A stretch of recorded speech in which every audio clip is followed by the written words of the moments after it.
Сәлем достар, мен каналыма хош келдіңіздер. Видеоны көрместен бұрын каналыма тіркеліп, қоңырау шаны суретін баса кетуді ұмытпаңыздар. Каналымның дамуына өз үлестеріңізді қоса кетулеріңізді сұраймын. Видео барысында сіздер жел-шешек, яғни ветрянка ауруы жайында айтатын боламыз. Жел-шешектің клиникалық көрінісі, диагностикасы, емі жайында айтатын боламыз. Және де жел-шешектің асқынулары жайында көптеген ақпарат алатын боласыздар. Ветрянка шақыратын варицелла зостер вирусы. Бұл вирус ағзаға түскенде бала жел-шешекпен ауырады. Сосын бұл вирус ағзада мәңгіге қалады. Егер адамның иммунитеті әлсіресе, опоясывающий лишай ретінде шығады. Бұл вирус ауру адамнан сау адамға жұғады. Клиникалық көрінісі. Вирус ағзаға түскеннен кейін ауру белгілері 14-16 күні көрініс бере бастайды. Дене қызуы әдетте 37,8 немесе 38,9 градусқа дейін көтеріледі. Кейде 41 градусқа дейін көтерілуі мүмкін. Қызу, әлсіздік, тәбеттің төмендеуі, бас ауырсынуы, кейде іш ауырсынуы, бөртпелер шықпас бұрын 24-48 сағат алдында болады. Бұл симптомдар бөртпелер шыққаннан кейін 2 немесе 4 күн бойы сақталуы мүмкін. Бөртпелер әдетте шаш аймағына, бетке, ішке шығып бастайды. Алғашқыда бөртпелер қызарып тұрады, содан кейін түйіншекке айналады, содан соң көпіршікке айналады. Бөртпелер қатты қышиды, 24-48 сағаттан соң көпіршіктердің ішінде болдыр сұйықтық пайда болады. Алғашқы шыққан элементтер қабыршақтанып түсіп жатқанда жаңадан бөртпелер шыға бастайды.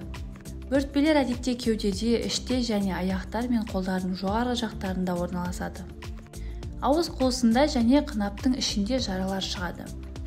Тері ауруы бар балаларда ветрянка ауыр өтуі және бөртпелер өте көп болып, бактериалды инфекция қосылуы мүмкін. Жел-шешектің диагностикасы. Жел-шешекті негізгі бөртпелерге қарап қиындықсыз диагноз қоюға болады. Бірақ кейбір кезде бөртпелерден мазок алуға тура келеді. ПЦР-ға қан тапсыру. ИФА арқылы ағзада вирусқа қарсы иммуноглобулинге түзелгенін көру. Жел-шешектің емі. Жел-шешек кезінде әдетте қышынуды басу үшін препараттар тағайындалады. Каламин лосьон немесе ол табылмаса циндол мазь. Бөртпелердің үстінен күніне 3-4 рет жағып қою керек. Бөртпелерді қасып, инфекция түсірмеу үшін жел-шешекпен ауырып жатырған баланың тырнақтарын қысқа қылып қиып тастау керек.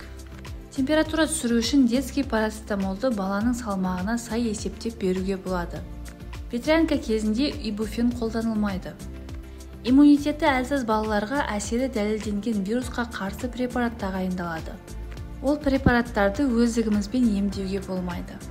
Жел-шешек кезінде болатын асқынулар. Әдетте кішкентай балаларда асқынулар өте сирек болады, ветрянка жеңіл өтеді. Бірақ асқынулар болмайды деп ешкім кепілдік бере алмайды. Асқынуларға бактериалды инфекциялар, энцефалит, мидың зақымданулары, пневмония, пурпура, асқазан ішек жолдарының қан кетуі.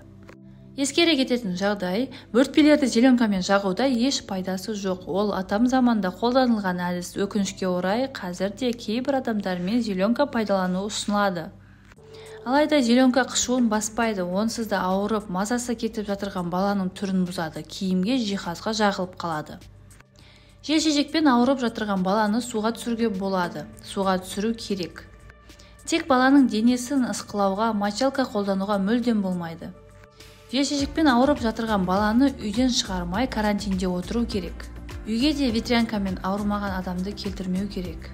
Далаға шығаруға болады, бірақ адамдардан алыс жүруі керек. Осы ережені 3 апта бойы сақтаған жөн. Өйткені ветрянка 99% ветрянкамен ауырмаған адамдарға жұғады екен.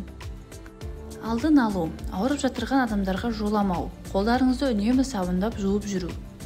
Видеодағы ветрянка жайлы ақпараттар сізге пайдалы болған болса, видеоны достарыңызбен бөлісіп, лайк басып, комментарий жаза кетуді ұмытпаңыздар.